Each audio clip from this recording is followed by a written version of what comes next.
Ассаламу алейкум. Көпчүлүк багбандарда бир түшүнүк бар. Ашыкча бутагын алып коюш керек деп туруп, ортосуна чыккан бутактардын көпчүлүгүн алып коебуз.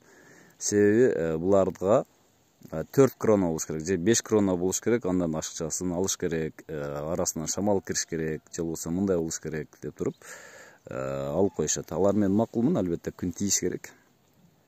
Бирок мына ушундай бутактар мисалыга мына. Булар бири-бирине жакын биринчиден, экинчиден бири-биринен күндү талашат. Ал турган сөз.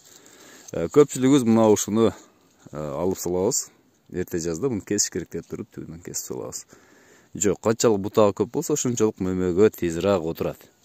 Эгерде биз мына ушундай бутактарды ала турган болсок, анда биз өсүүгө гана жол коебуз. Туугандар мына ошону кадимкидей кол менен мына кармап туруп, бышырып коебуз деп коебуз бутакты. Ийип ылдыйраак ийип койсоңуздар, бул ушул форманы сактап калат. Муну августта жасасаңыздар туура болмок. Азыр эми бутагы кадимкидей кызарып бушуп калганын көрүп турасыздар. Азыр октябрь айы этеги. Эгерде мына ушуну ушинтип бышырып кое турган болсоңуздар, бул ушул форманы сактап калат. Азыр бир аз катуураак, азыр убагы өтүп кетти. Эгерде мына ушуну азыр мынакей ийилип калды, көрдүңүздөрбү? Бул да көтөрүлүшү мүмкүн. Мына ушуну август айында же болбосо июнь-июль айларында жасала турган техника.